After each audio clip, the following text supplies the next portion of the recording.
we find ourselves to be interesting. However, I do think we Wait, brought I up some. never said that you were interesting. I said our conversation is interesting. Oh, okay. All right. Good. Okay. Prose and Comms.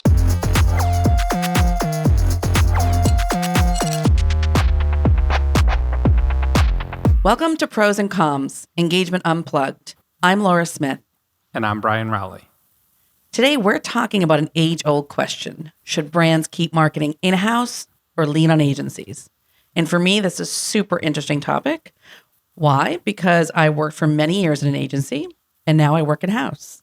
And Brian and I both work in-house, and we work with agencies and with an in-house team. So this is going to be super interesting. So I think this is going to be a really fun conversation, Brian. I think we have a lot of the same points of view on the topic, but we also have some that differ. Obviously, my experience is different than yours. Yours is different than mine. So I think let's just dive into the topic because I know it can be controversial.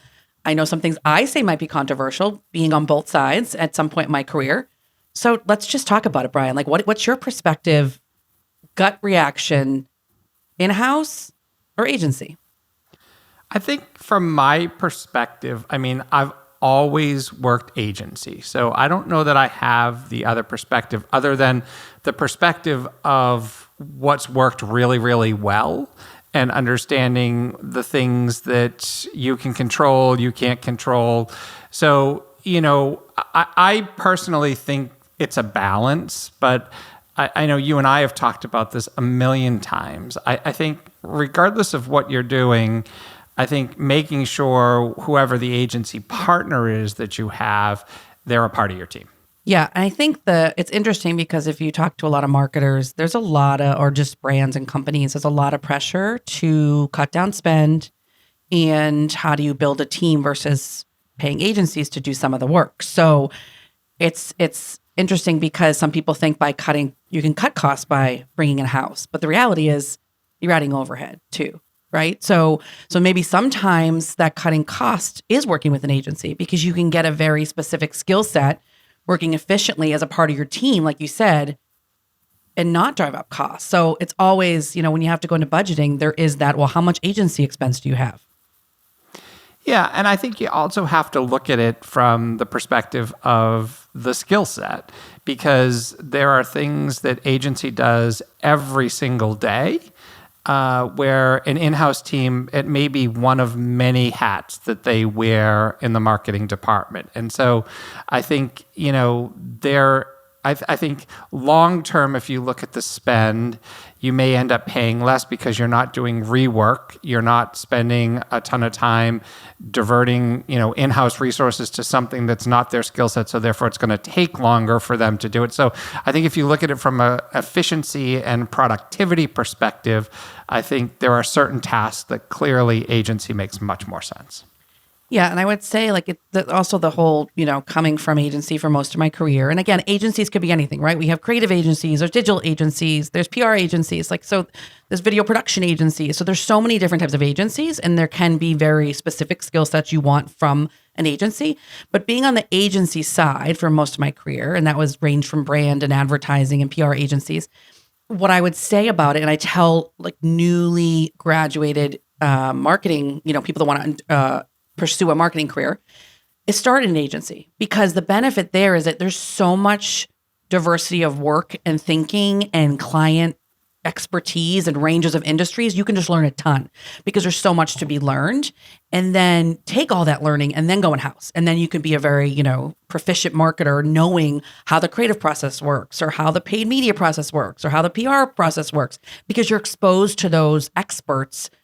And then also having a range of clients in different industries, you'll learn so much. So I think there's so much. So I do see a lot of that expertise coming from agencies and can rely on those folks because when you go in-house, you may just have a very specific role as it relates to marketing. Like you might be the paid media person or you might be the social person.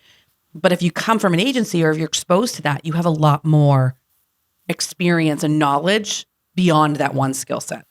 Yeah, I might look at that a little differently, though, because I do agree that you would get that, but I don't think that you can't get that in-house. I think it depends on the company that you're actually working for. Because if you're in more of a smaller startup organization, you do wear multiple hats across multiple marketing roles. And, if you work with an external agency, you'll get a lot of the learnings that you just described versus working for like a big corporation where you're right. Like you may be very much focused on SEO, or you may be very focused on just like web, or you may email or demand gen or something along those lines. So I think it just depends on the type of company that you actually go to. I don't think you have to go to agency out of the gate in order to get that scope of a marketing role. I just think you can't go right into a large organization because I think you're more likely to get a little siloed in those companies than you would in like a startup. Yeah, I think that's a fair point. I do, because I think it is that, and then you talk about like big agency versus small agency. I think there's been small agencies I've been at where some of the team members got so much exposure to things that they would never have at a big agency. So like they could start there and then move in-house because they've learned a lot in a small agency environment. Yeah, I think the one thing that I would say that I think agency does bring is I do think that they do bring sort of that fresh perspective, right? Which you don't always get because sometimes you get so focused. I mean, we see it every day with the work that we do with RacePoint, right? Like every single day we're having conversations. We've got people who are inserting themselves into our business and asking questions that I don't know that we always would ask because we're so tight to the actual product and the company. And I think they do challenge us a lot. And I would say that I think that's an important part. I think as you're deciding on what agency you should be choosing, you don't want someone that's just going to yes you to death. I mean, we say it all the time, challenge me, make me feel uncomfortable, show me things that aren't just the run of every day that you would see no matter where you go. And I think that's an important piece too, right? Finding that company or that agency that can help accomplish that. Yeah, and to your earlier point, it's about making them an extension of your team. Like right now, we have a marketing team. We've built a marketing team with various skill sets and focus areas, strong team, but we still have agency partners because there is expertise outside of that group that we still need, but they're an extension of the team. And I think that's the important part. The whole like vendor versus partner, it's just such a old school, horrible way of thinking about it. You have to think of it as a partner because they are an extension who are going to understand your brand, dive into your brand, and really want to help solve the same problems that you're trying to solve internally. Yeah. And I think that, you touch on a really big point because it's not just engaging and working with the marketing team. Our relationships that we have today, individuals work across the organization. They're engaged with our sales teams. They're engaged in being a part of product calls that we have. I mean, they're literally every touch point that we have, they're a part of that. And I think that's an important piece in order for it to work and be successful. And on that note, though, the I don't want to say it's a danger or a risk, but it is kind of a risk, is that as you bring on agencies and you have those team members, added team members, those agency team members, you don't have as much control over, are they going to move on to a different account? Are they going to leave the agency? Whereas with that people can leave your team, of course, but you see more of that, right? They're the day-to-day, you might see them checking out, you might see them, their vibe. But when you have an agency partner and you rely on them so much, you never know what the end result's going to be. So I guess there's just that partnership you want to have, but you can't be so reliant that if somebody isn't around anymore, that you can't get your job done. Yeah. And I think in fairness, I do think it's more impactful when most of the time when someone leaves in-house, you have other people on the team that can pick up that function. And I think some of the challenge and some of the risk, and again, I think it depends on size of agency that you're working with, but you can run into situations where if there's turnover within the agency, it can really impact a business because there may not be people who are skilled in some of the areas that you're dependent upon, and then you're kind of stuck, right? Whereas it's almost like you can control your fate in-house because you can get a better sense of people who are happy or unhappy or doing those types of things, right? So that you actually can probably control that a little bit more. But I would say, though, too, I think one of the things that is nice is obviously, if I flip that argument on the other and look at it from the other perspective, within agency too, you also have a lot of different levels and roles within agency. So, for example, you may be working at a more senior level because the strategy or the project that you're working on requires that, and you have access to that resource. Or if it's something that's more day to day, you actually have you may have a more junior role that could do that and do the day-to-day type stuff. So the scalability of it, I think, is something that's actually a little bit, for me, has been a benefit over the time. 100%. And I think that's where it comes down to that hybrid model. Because some people say, some marketers or brands will say, okay, it's either like all in-house or agency or hybrid. Like, I think those are the three, obviously, ways to look at it. And from our perspective and how we've been managing it, and it's working very well, is the hybrid model. Like, you can't staff up the whole team. I mean, you and I have had conversations, about like planning for the future. Is it building the team bigger? Is it using more agency resources? Like, where do we go? And so we're in this bit of a time frame where we have to think about that. And a lot of marketers do. But I think right now that hybrid model works very effectively for us from a cost or a process, from an expertise perspective, really across the board. But it doesn't mean that always will work. It could be based on our size of our company, the needs we have, et cetera. Yeah, I mean, I guess from your perspective, I mean, now that you've been on both sides of it, I mean, are there things that you see differently or view differently than you did when you were looking at it from the lens of an agency? Well, no. I mean, first of all, like my experience, I mean, I spent so many years in agency. I loved that experience all those years, but like I love being in-house now. Like this is from being a marketer, this is where like I find like the passion and interest in driving the business and building a team and moving it forward. But coming over, I mean, this, like I came over and was like, okay, who are agency partners? So like, I knew we needed that help, right? We were a very small team then, but it was automatic that yes. And, we had to dig through and figure out which agency partners were right for us and really making sure they were an extension of our team. And we've kind of built that arsenal of partners along the way. But to me, it was a no-brainer. Like I know we don't have all that expertise in-house, and I know the value that agencies can bring to help us as long as we pick the right one. So I see the hybrid model working, and I probably would always follow that model as long as I could. I always have been intrigued though by the in-house agency, like companies like Liberty Mutual. They have a full agency in-house. But they do use agency partners too. So they're even hybrid, but they're just, obviously a large organization, but they have a fully staffed creative team and marketing team. So I could, that always has intrigued me. It's like, wow, imagine working for like a big company like that and still being in the agency world, but working for, in-house. It's a different dynamic, but it seems to work for some of those companies.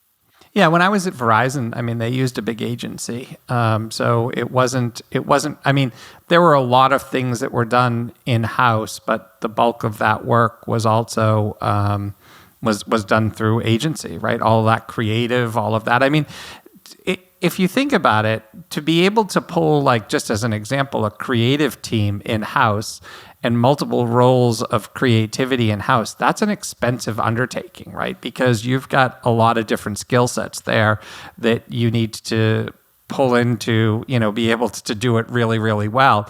And I think that's one of the things that I've always been most impressed with the agency work that we've done, is just the level of knowledge and creativity in agency. Again, finding the right one is important, right? And we've also had, if we look at it from the other side, we've also had relationships where, we've been like, that is the worst creative I've ever seen. But the bulk of what we've seen, I think, is we've seen really good work come from the agencies that we work with. So I think the selection process is critical, just like anything else, right? Making sure that you've got the right ones that align with the team, the vision, and actually have that skill set to be able to get you where you want to get to. Yeah, because there's also a lot of controversy around that, like pitch process, that RFP process, being on the agency side. The worst process ever. And so the agency side, it was like the worst, but like some people thrive off of that, like new business people, but that's fine. But being even on our side, like we didn't go through that. We also had the benefit of being the size that we are. We had to evaluate a few, but it wasn't that arduous process. And that, I think, in the industry, as marketers, as people that own brand or CMOs or whoever, I feel like that can be such a pain point, and that industry has kind of evolved it, but not really. So there has to be a better way. And I think we did a good job of following the right protocols, but not putting any agency through a process that makes them spend so much time and energy to potentially not get anything out of it. Yeah, I mean, because if we're being honest, I mean, learning a brand is not easy. It's probably one of the biggest cons, I would say, in terms of in-house versus agency, right? That because you have to, I mean, an agency would know an industry. They would know other companies that they've been able to work for. But to understand your own brand, our brand, right? Like, look at us. We've been here, each of us have been here for just about 2 years, and we still learn every single day, and we're around it every single day. We're listening to the lingo, we're listening to the conversations, we're doing all of that, and we still are learning. So it is a big undertaking to be able to learn a brand and to be able to represent it. We've been very fortunate. We have great partners who have done a really good job, who, quite honestly, I would put them out in front of any customer just like I would our own sales teams, because I think there's that much knowledge that they have. But I would say that is one of the things that's probably a little bit more challenging, and probably could be viewed as probably one of the larger cons, is just the ramp up time to get comfortable with the brand. Yeah, well, it's interesting because we recently had a conversation with Dave Haynes, and he mentioned the fact that, agency PR people, he's like, they're writing press releases, they don't understand the business or the technology. And in some cases that's true. Like they're having to like fake it till they make it because they're not in the engineer's brain, or they only know what the engineers or the CTO, whoever is telling them. So, but I do think that people can get there, agency people can get there as long as you immerse them properly, you ingrain them in the business, you make them part of the team, and they can learn as much as someone internally can, never to the degree because they're not living, breathing every minute. But I think, the other piece of it too is they have to have some of that experience and previous knowledge, but also interest. Like that's always been my thing as a marketer in general. I have to have interest in what I'm marketing. Because if I don't, it's really hard to do a good job of spinning any story in a positive light without truly understanding it or having interest in it. And I think you've probably been in those situations where you haven't had interest, right? I mean, I don't think you would be alone in that. Right, 100%. Because sometimes, on the agency side, you're just put on a piece of business. I mean, they need to staff it, you're on it, and you're just kind of dive into it. But doesn't mean you really love that piece of business. It's just kind of what you're trained to do, and you do it because, you're working on behalf of your client. Yeah, I mean, I do think that, the hybrid model is probably the model. But I guess for people that are making the decision, I mean, what advice do you give them when they're sort of deciding how to structure the marketing team, given that you've been on both sides? Yeah, I mean, we went through this, right? So we had to think about the roles in which we need. I think what's the business? It's going back to the larger strategic initiatives of the business. What are we trying to accomplish? What channels or areas of expertise do we think will help us do that in-house? Because we want that to be in-house, to have that constant running engine of work and activity and knowledge. And then what can we say? Okay, we might not have this skill set in-house, but if we outsource this, if we brought a partner in, that we can be just as effective. Or maybe it's okay if that takes more time to ramp up. So I think you have to evaluate the business need.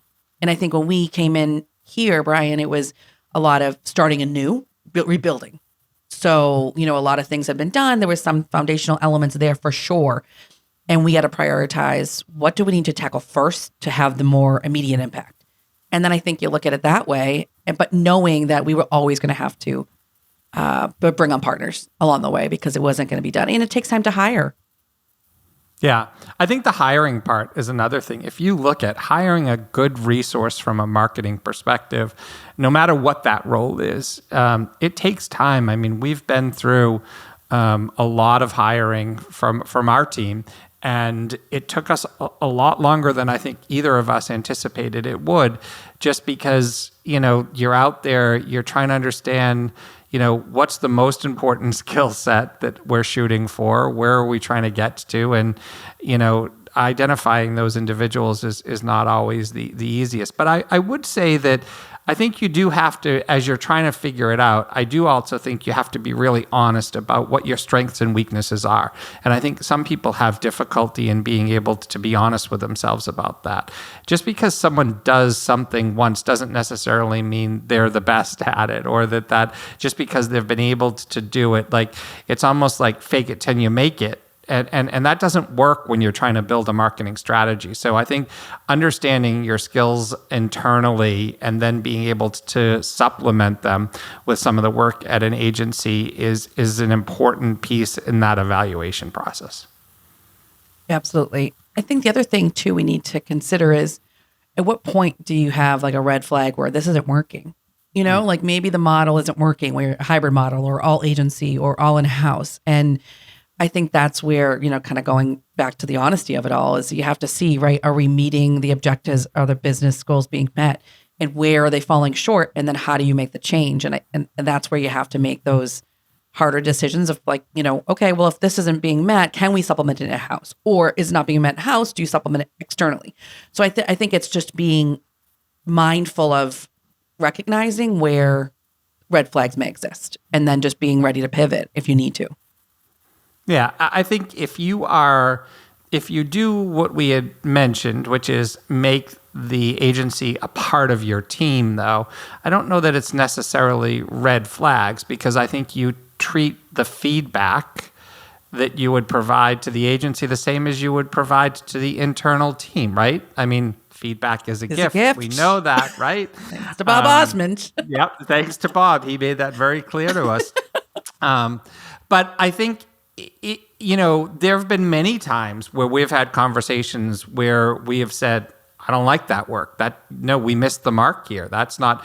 And I think being able to have those conversations, just as you would your own internal team, are the things that are needed in order for it to work and be successful.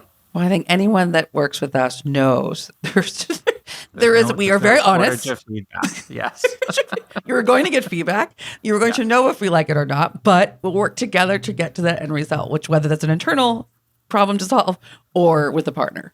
We do not hold back. I'm sure Joey Joe, the producer, would agree with that feedback.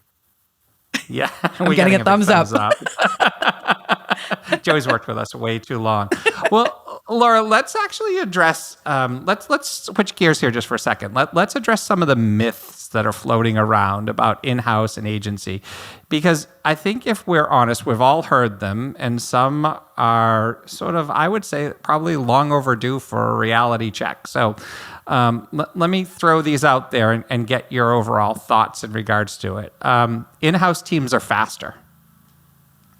I mean, probably. It could be. I think it depends, but sometimes it can be because they have 5 people on one team that can crank out something you need, where we'd have one person to that same assignment, potentially. Like I'm thinking about a creative project in that way. So I think it can be, but sometimes agencies overprocess and it may not be faster. So I just think it depends. Yeah. What about agencies are too expensive? That also depends. They don't have to be too expensive. I think if you get the right size and scale to match your business needs, not so much. Making sure scoping projects appropriately. I don't think, again, coming from the agency side, I'd have to convince many a client or potential clients that it's the dollars are worth the value and the output. So, and you have to think about internal costs. If you have overhead, if you have a body, there's a lot more cost to it. So you just have to evaluate it from that perspective. But I think there can be very efficient ways to scope and to scale and to find the partner that will do that with you. Yeah, I think again, that's sort of one of those topics that you have to look at yourself in the process, because I think a lot of times the expense is a result of a lack of structure within an organization. It's not always, right? But if you look at how many times someone sends something back for revisions, or you send something out for input and then you give back and the agency then goes and reworks what you've said, and then you send it out again, and someone, something hadn't changed, but someone says, oh yeah, by the way, I didn't really like that prior, and then it's just constant rework, right? I think you have to be organized in what your ask is. I think scope is incredibly important, because I fought this battle for years of people saying, oh, agency's way too expensive, and from a CFO perspective and from the finance side, it's one of the first things they always look at, because it's a guaranteed monthly. We did a lot of retainer work, right? Less project work. So they would say, okay, every month. But then when you start to look at burn rates at the agency and how much time they're spending in doing all of that, it's like you are getting the value out of it. It's just that a lot of it is your own dysfunction internally that's causing hours to burn up, which then causes expenses to go up. So, I think there's multiple ways to look at that. How about in-house teams lack creativity? I would disagree with that. I think there's first of all, creativity can come from a lot of different places, right? It doesn't just come from creative teams. So I think it depends on the organization you're in. I would say our company, like our team and beyond even, there's a ton of creativity in-house. It doesn't mean they're actually doing the creative, but they have a lot of, vision. And so I think that, I think probably many companies that don't have, they're just kind of very structured or analytical in their roles or how the organization runs. So they don't have creativity, but I wouldn't say in-house teams lack it. I definitely think if you're hiring a creative team or agency, they're going to have more. That just is what it is. Well, I think the reality of it is in a smaller organization, the chances that you would have a creative team in-house is pretty rare, because that's out of all the roles from a marketing perspective that you would look at, creative is probably one of the easier ones to work with an agency on, and probably one of the ones that's actually more costly to bring in-house. But that goes back to my point, though. Creativity doesn't come from just creative people. Agreed. Right? But, so marketers, I'm looking at it from engineers. That content side, right? Yeah. But I think when you look at how do I tackle a problem, how do I approach, a customer situation in a different way, that's levels of creativity as well. And I personally think, we're very fortunate, because I think across our organization, we have a lot of incredibly creative people, people who know the business, who have done things along. But that's not always the case. Some people do sit in their chairs and they just, check the boxes and do their work and aren't always as creative as they could be. But we're very fortunate. We don't actually have that. That is an issue. Agree. Agencies are better for big picture thinking, and in-house is better for execution. And that could be the case. I think it depends on, again, the type of agency. If you're going to like a creative agency who needs to concept for a new brand campaign, that's going to be better suited externally. But some agencies are just really good at execution. Like you may hire them just for executing a ton of creative work or ads or just buying media, for instance. So I think it could be, though, because if you're thinking about those larger campaigns and those bigger brand, maybe identity projects, you need more of that external perspective and facilitation and experience to help with that. But it's not to say that execution, there aren't agencies that are really great at execution. And that's what you need sometimes, because you need someone to crank out the work. And that's okay to bring someone on just to do that. Yeah, I think they bring an interesting perspective. I do think they have exposure to more companies within an industry. If you're, obviously as part of your selection process with an agency, you're making sure that they're aligned with, you as a business and have experience in, for example, tech and being able to manage that and know some of the other players. So I think some of the work that they have and exposure they have do give them an opportunity for a bigger picture in terms of perspectives. But I would agree. I do think in-house for execution could go either way. I've seen agencies execute really, really well because they don't get caught up in who they're talking to and the roles that they're playing with. It's just like, we've got a task to do. You're paying me to do this. Get out of my way. Let's get this done. Right. And I think that's an important piece where sometimes people get caught up internally on some of the execution. So I think that one for me could go either way. Brian, I feel like this has been a very good discussion, maybe because we're just talking to each other and we find ourselves to be interesting. However, I do think we brought up some. Never said that you were interesting. I said our conversation is interesting. Oh, okay. All right. Good. Thanks for the clarity. But I feel like there have been some topics that maybe people have very different perspectives. So I am interested in, as we roll this out, if people do chime in to hear if they agree with us or disagree with us, because it's an age-old topic. It's one that I think it's changed over time, the model in which people or marketers are thinking about using. And it's our experience specific that we could bring into this. So I think it was good to be able to do that. But obviously there's many other perspectives. So we welcome those perspectives if they're out there. And we want to thank everyone for listening today. And most importantly, if you liked what you heard, be sure to follow us.